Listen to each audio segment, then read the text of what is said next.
Graças e paz, tudo bom com vocês? Quero agradecer você que entrou aqui nesse canal e pedir, por favor, você que não é inscrito, antes da gente começar, verifica aqui a sua inscrição, vê se o sininho está ativo, coloque para receber todas as mensagens.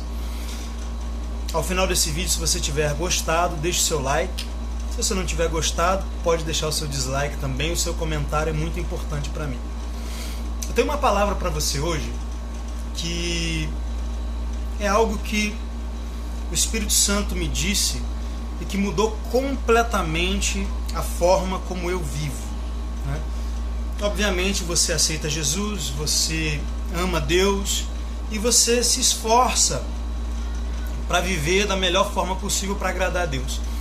Mas existe uma coisa que eu percebo que a igreja de hoje meio que perdeu um pouco.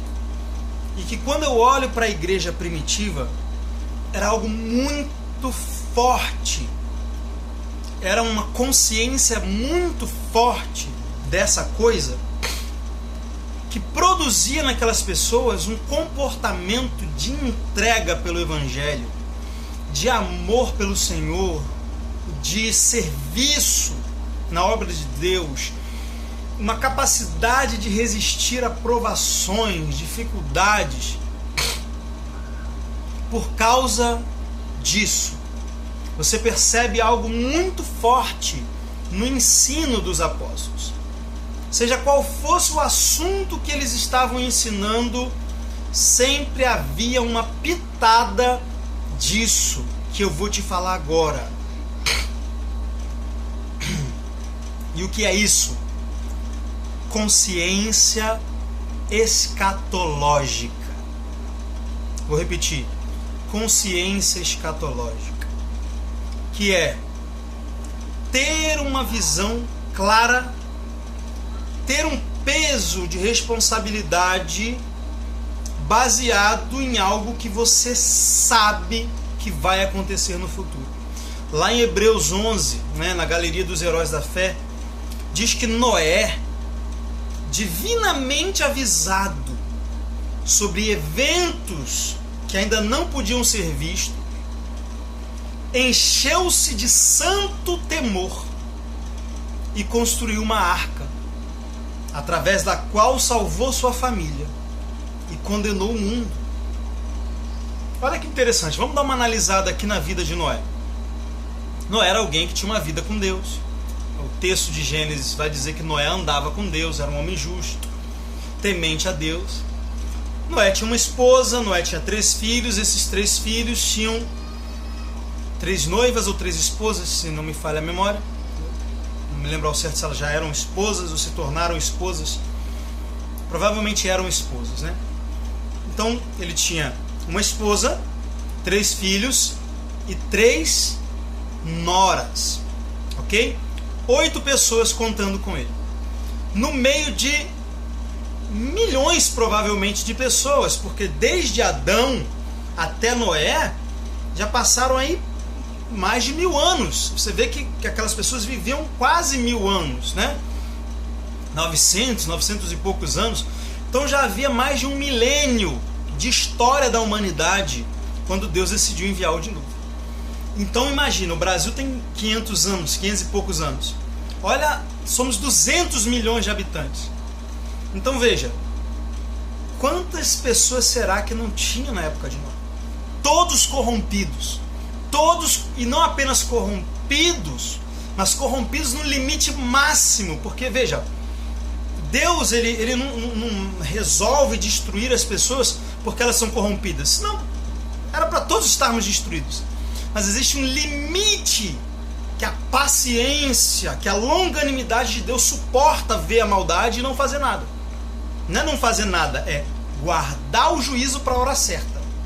Então o que Deus está fazendo hoje? Por que você olha tanta injustiça, tanto pecado, tanta maldade, e Deus ele não derrama a ira dele logo? Deus está guardando o seu juízo para a hora certa. É por isso que a Bíblia diz que a misericórdia do Senhor é a causa de não sermos consumidos. Por que o mundo não é destruído agora, né? Assim como foi no dilúvio? por causa da misericórdia de Deus, da paciência, da longanimidade. Então Deus tem um limite.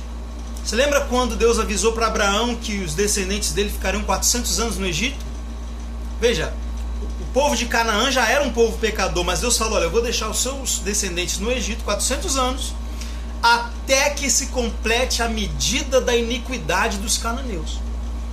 Então, olha, ainda tem mais 400 anos aí que eu consigo aguentar ver o que essas pessoas fazem. Então, veja, Deus ele é longânimo. Deus tem uma paciência extraordinária, mesmo ele sendo santo. A Bíblia diz que ele é um juiz justo que se ira todos os dias. Mesmo Deus se irando todos os dias com a maldade do homem, ele ama tanto o homem que ele não tem prazer na morte do ímpio, mas antes deseja que o ímpio se arrependa. Quando Pedro fala lá no capítulo 3 da sua segunda carta sobre a vinda de Cristo, sobre o dia do Senhor, no qual os elementos ardendo se fundirão, os céus e a terra passarão no estrondo, ele diz, ele não está demorando voltar, mas ele é longânimo, ele é paciente e ele está esperando. Ele não quer que ninguém se perca. Se dependesse dele, ninguém iria se perder. 2 Timóteo, 1 Timóteo capítulo 2, Paulo diz que Deus deseja que todos os homens se salvem e cheguem ao pleno conhecimento da verdade. Então Deus é paciente, Deus é longânimo. Por exemplo, quantas pessoas se converteram ontem em algum culto por aí? Muitas. Agora imagina se Jesus tivesse voltado semana passada. Todas essas pessoas que se converteram até hoje, de semana passada para cá, teriam se perdido. Então por que Jesus não voltou ainda?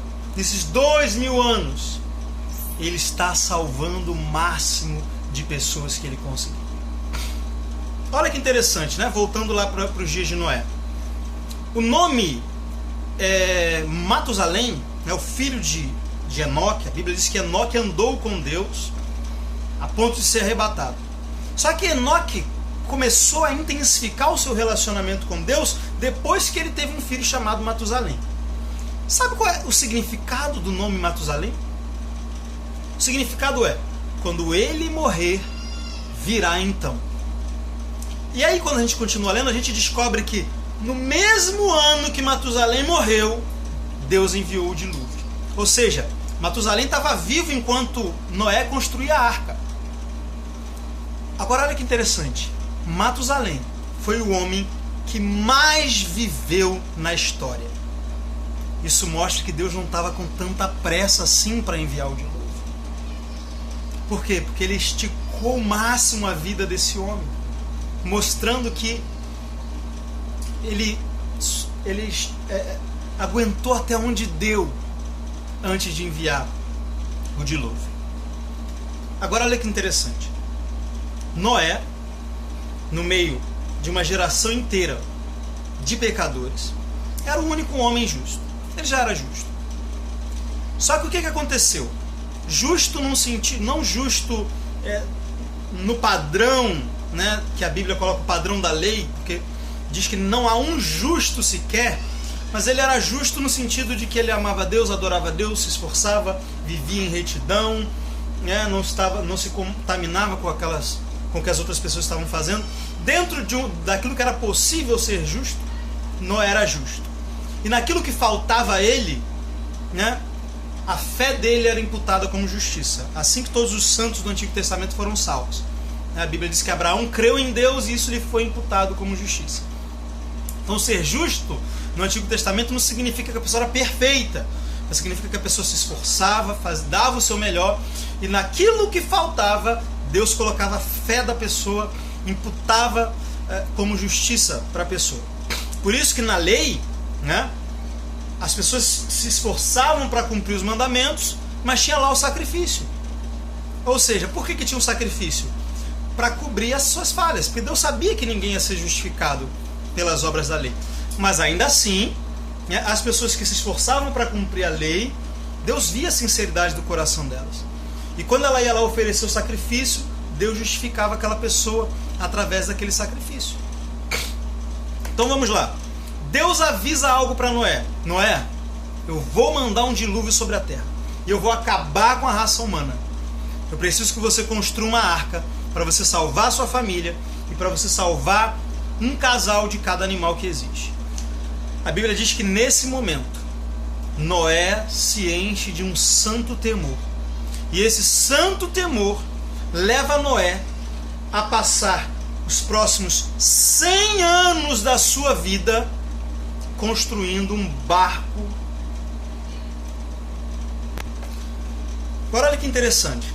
Jesus disse, em Mateus 24, que a vinda dele será como nos dias de Noé, em que as pessoas casavam-se, davam-se em casamento, comiam, bebiam, até que veio o dilúvio e os levou a todos. O que faz um homem? Tá lá, imagina você agora.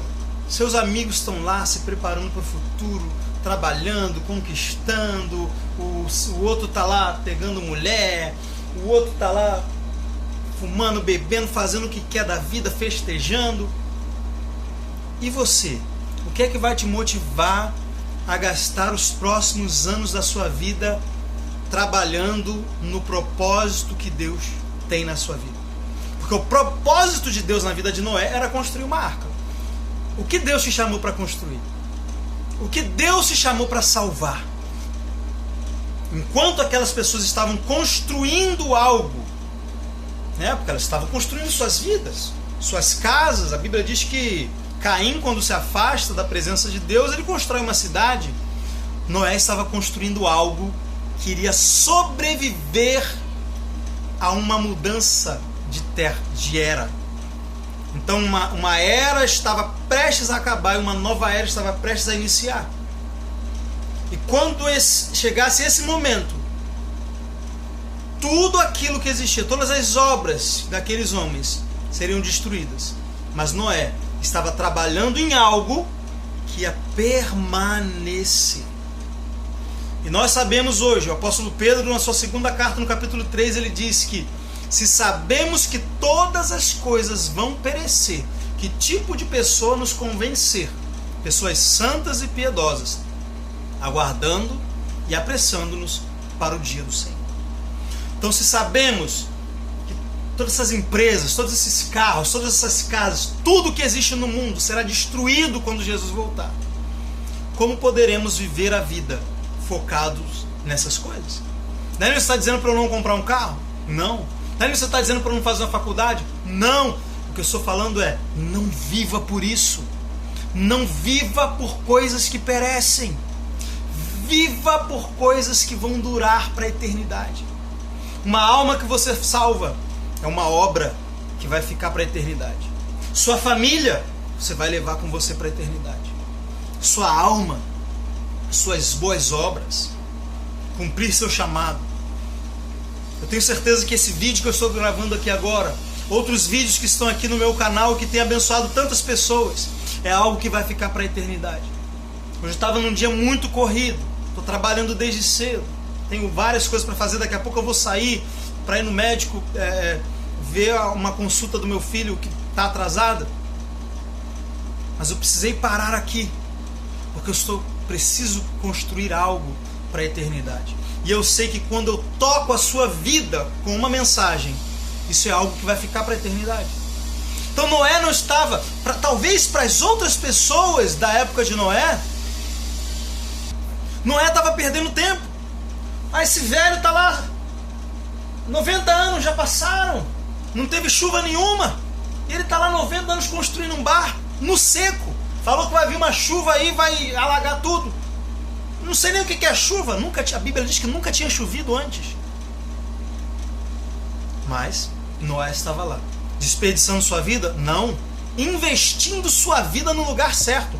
Porque se você investe sua vida construindo apenas nesse mundo, você está desperdiçando sua vida, você não está investindo. Então, onde você está investindo sua vida, seu tempo, seu dinheiro? Na era vindoura ou nessa era? Tudo que você investe nessa era vai ser queimado pelo fogo. Tudo que você investe na era vindoura vai permanecer pela eternidade. Por isso que Jesus disse o quê? Não ajuntem tesouro na terra, aonde o ladrão rouba, traça, corrói. Ajunte tesouro no céu, porque os tesouros no céu são permanentes. Paulo fala sobre pessoas na época dele que estavam perdendo todos os seus bens por causa do evangelho. Ele diz, mas vocês não se importaram, porque vocês sabiam que estavam guardando um tesouro permanente que não pode ser roubado. Ou seja, vocês, depois que aceitaram a Cristo, os bens de vocês estão sendo tomados, mas vocês sabem que estão recebendo lá no céu bens que ninguém vai poder tomar de vocês. Então o que foi que deu forças para Noé durante aqueles 100 anos? Consciência escatológica. A Bíblia diz que Noé é divinamente avisado de coisas que ele ainda não via, que estavam por vir, se encheu de santo temor e construiu uma arca. Então a consciência do futuro, eu tenho tanta certeza que Jesus virá e que vai reinar sobre a terra, que vai estabelecer uma nova era. Eu tenho tanta certeza que tudo que existe nessa era vai desaparecer. Eu tenho tanta certeza dessas coisas que eu não consigo mais viver da mesma forma. Eu não consigo viver como meu vizinho. Eu não consigo me ver como meu familiar. Não consigo. E aí você começa a viver para a eternidade. E talvez as pessoas que convivem com você vão pensar, pô, esse cara é doido. A Bíblia diz que aquele que quer herdar a verdadeira sabedoria, torne-se louco para isso. Talvez inteligente seja o cara que está gastando a vida dele só para ficar rico, que está gastando a vida dele para subir na vida, está lá ralando para comprar uma casa. Não estou dizendo que você não tem que fazer nada disso, mas isso não pode ser a prioridade da sua vida.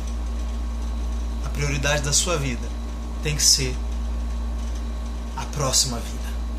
Você precisa viver essa vida com uma consciência de quem está prestes a entrar numa nova vida. Imagine que essa vida é como um útero, que você está aqui 9 meses. O que são 9 meses para viver 80 anos depois? O bebê fica 9 meses no ventre da mãe, se preparando para 80 anos aí de vida. Você está aqui 80 anos nessa vida, se preparando para uma eternidade que vem depois dela. E as decisões que você toma aqui definem não apenas o lugar onde você vai estar na eternidade, mas o padrão de vida que você vai ter lá. Porque aquele que crê será salvo. Mas como será essa salvação? Como será a sua vida na eternidade? Veja, tinha pessoas que estavam pobres aqui nessa vida. Jesus olhou em Apocalipse para a igreja e falou assim, olha, eu conheço a pobreza de vocês, mas eu quero dizer que aqui em cima vocês são ricos. Estou vendo a conta bancária celestial de vocês aqui, vocês estão ricos aqui. Para a vida eterna vocês têm muito para receber, vocês têm tesouros aqui no céu. Ainda que agora vocês estão pobres porque vocês estão passando por perseguição, vocês estão sendo tolhidos de poder negociar, as pessoas estão, por causa do meu nome, vocês estão perdendo seus bens. Mas saiba que aqui vocês são ricos. E aí tinha uma outra igreja que dizia, sou rico, estou farto, não tenho falta de nada. E Jesus fala, você não sabe que você é um miserável, pobre, cego e nu? Por quê? Porque Jesus não estava olhando para a conta bancária deles na terra, estava olhando para a conta bancária no céu. Falou, aqui, vocês estão ricos aí, mas aqui vocês já estão pobres. Nem roupa vocês têm para vestir aqui na vida eterna. Então, tem pessoas que talvez você olha hoje e fala, nossa, essa pessoa é top, mas para Deus ele é um miserável. E tem pessoas que você olha e fala, que um pobre coitado, e para Deus aquilo ali é um milionário, bilionário na era futura. Estou dando aqui exemplos para que você entenda. Pessoas pequenas agora, mas que serão grandes no reino dos céus. Pessoas grandes agora, que serão menores no reino dos céus. Qual é a sua consciência? Ela é terrena? Ou você tem uma consciência escatológica, uma consciência de futuro, uma consciência daquilo que está por vir, e a ponto de que essa consciência afete as decisões que você toma hoje no presente? E aí? Tem pessoas que se matam de trabalhar agora e falam, não, estou trabalhando para quando chegar na minha velhice eu aproveitar. Aproveitar o quê? 10, 20 anos? Mas não pensa da mesma forma em relação à eternidade? Não, eu vou gastar essa vida servindo a Deus, sendo fiel a Deus, para que quando o reino vier, para que quando Jesus voltar, eu possa aproveitar na eternidade. Não estou dizendo que você não possa aproveitar nada aqui, né? A gente tem tantas promessas bíblicas de bênçãos que podemos usufruir aqui, mas nunca perca essa consciência de que o melhor ainda está por vir, e o melhor não é aqui. Essa vida aqui, o quanto pudermos usufruir das bênçãos de Deus aqui, amém. Mas veja, Paulo vai dizer que se esperamos em Cristo somente para essa vida, somos os mais miseráveis dos homens. Se você vive o Evangelho para Deus te abrir, só para Deus te abrir uma porta de emprego, se você se santifica só para Deus abençoar seu casamento, só para Deus abençoar sua empresa, se é só para essas coisas terrenas que você serve a Deus, que você se santifica, que você oferta, você é um miserável. Você é um miserável. Se eu faço isso, eu sou um miserável. Todos nós somos. Precisamos viver a vida presente com os olhos na vida futura. Eu espero que essa palavra tenha te despertado hoje, porque eu descobri que a igreja primitiva tinha uma consciência escatológica muito forte e que a igreja moderna tem uma consciência escatológica muito fraca. A consciência deles de futuro vai só para daqui a alguns anos, como eles vão estar na velhice, como eles vão estar daqui a 10 anos, daqui a 5 anos. Nós, como cristãos, precisamos nos perguntar como eu estarei na eternidade, porque a minha aposentadoria na velhice vai durar alguns anos, talvez 1, 2 décadas, mas a eternidade, o nome já diz, né? É eterno, vai ser para sempre. Graça e paz.